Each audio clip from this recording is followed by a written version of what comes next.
mempersembahkan renungan Santapan Rohani, terjemahan dari renungan Our Daily Bread.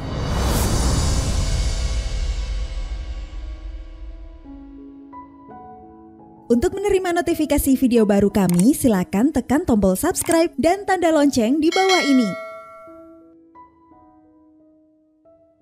Sahabat ODB, pembacaan Alkitab hari ini terambil dari Filipi pasal yang kedua ayat yang pertama sampai dengan ayat yang ke-11.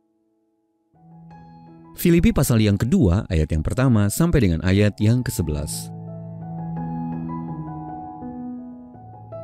Jadi karena dalam Kristus ada nasihat, ada penghiburan kasih, ada persekutuan roh, ada kasih mesra dan belas kasihan.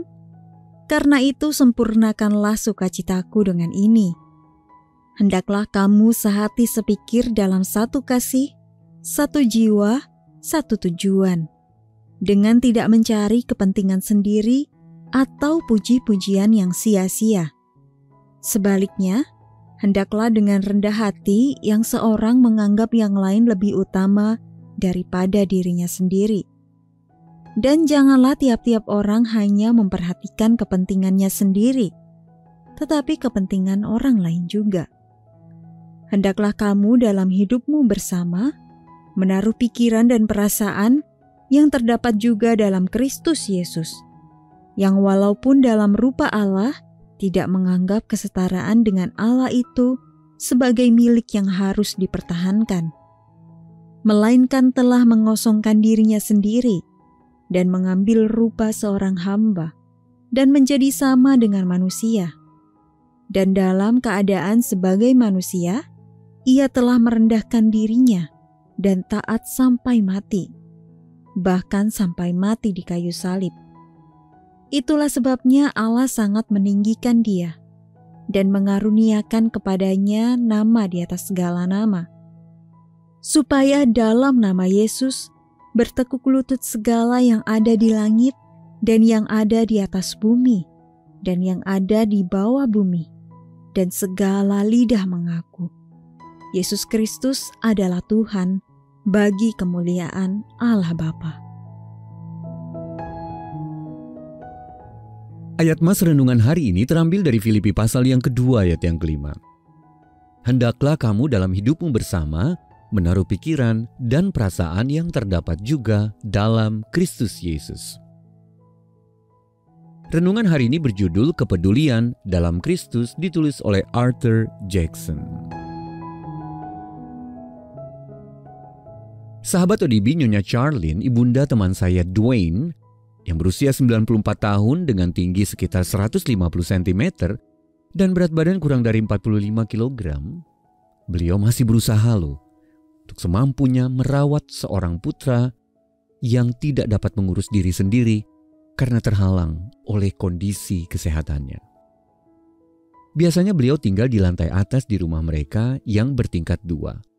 Ketika ada tamu yang berkunjung, dengan perlahan-lahan beliau akan menuruni 16 anak tangga sampai ke lantai bawah untuk menyambut mereka, sama seperti yang beliau lakukan untuk membantu merawat putra yang dikasihinya. Tekad Nyonya Charlene untuk melayani tanpa pamrih sungguh menyadarkan, menantang, sekaligus menginspirasi saya. Dengan mengutamakan kesejahteraan putranya di atas dirinya sendiri, beliau mempraktekkan nasihat Paulus dalam Filipi pasal yang kedua. Hendaklah dengan rendah hati yang seorang menganggap yang lain lebih utama daripada dirinya sendiri. Dan janganlah tiap-tiap orang hanya memperhatikan kepentingannya sendiri, tetapi kepentingan orang lain juga.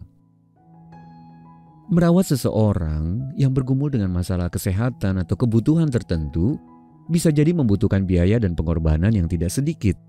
Ketika tuntutan hidup kita sendiri menyita banyak tenaga dan pikiran, mungkin kita tidak lagi bersungguh-sungguh memperhatikan kepentingan orang-orang terdekat kita. Dan ini membuat mereka merasa kurang diperhatikan. Namun, orang percaya dipanggil Tuhan untuk melayani dengan rendah hati. Dengan memberi diri, kita mengikuti teladan Yesus sekaligus menolong orang lain. Rasul Paulus mengingatkan kita, hendaklah kamu dalam hidupmu bersama menaruh pikiran dan perasaan yang terdapat juga dalam Kristus Yesus. Sahabat ODB, siapa yang menginspirasi Anda untuk lebih peduli dan mementingkan orang lain? Lalu halangan apa yang Anda temui saat Anda berusaha memenuhi kebutuhan orang lain?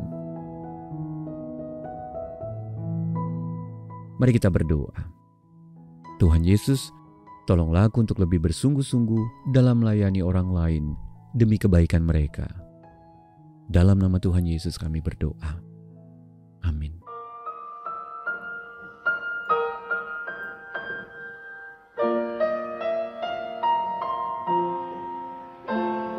Jangan takut kesusahan, Tuhan peliharamu. Aman di bawah sayapnya, Tuhan peliharamu. Tuhan peliharamu tiap waktu sepanjang hidup.